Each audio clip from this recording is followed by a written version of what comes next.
یہ اللہ ان کو روشنی عطا کرتا ہے, یہ اللہ ان کو ہدایت دیتا ہے, یہ اللہ ان کو حکمت عطا کرتا ہے.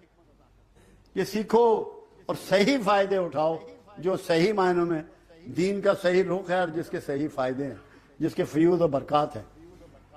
ایک بہت ضروری بات ہے, ہم سب میرے سمیت, میں پاکستان کے لیے بہت پریشان ہوں, میں پاکستان کے لیے بہت پریشان ہوں.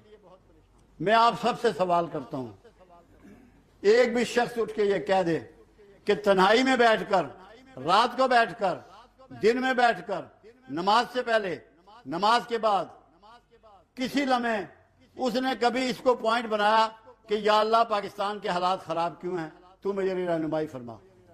ایک بندہ کہہ دے, ایک بندہ کہہ دے, دو نہیں, ایک بندہ کہہ دے کہ پاکستان کے حالات خراب ہیں, یا اللہ تو رہنمائی فرما کہ اس کی وجہ کیا ہے, اس کا حل کیا ہے. میں یہ دعوت دیتا ہوں آپ سب کو کہ جو کلیم کرتے ہیں پاکستان کی محبت کا, وہ آج سے بیٹھیں گے, سوچیں گے, مالک سے گزارش کریں گے کہ پروردگار ہمیں اس کی وجہ بھی سمجھا, وجہ دور کرنے کی توفیق بھی دے, ہدایت بھی دے, موقع بھی دے. میں نے بہت غور کیا اس پہ, میرا اوڑھنا بچھونا ہے یہ. مجھے جو بات سمجھ میں آئی, کیوں قرآن حکیم میں پروردگار عالم واضح فرماتا ہے, جسے چاہوں معزول کروں, جسے چاہوں حکمرانی دوں, جس کو چاہوں حکمرانی دوں, جسے چاہوں معزول کروں. جب معزول ہی وہ کرنے والا ہے, حکمران بھی وہی بنانے والا ہے. اس کا مطلب ہے کہ ہمیں نیک اور اہل حکمران نہ دے کر اپنی ناراضگی کا اظہار کر رہا ہے. اور تو کوئی وجہ ہو ہی نہیں سکتی.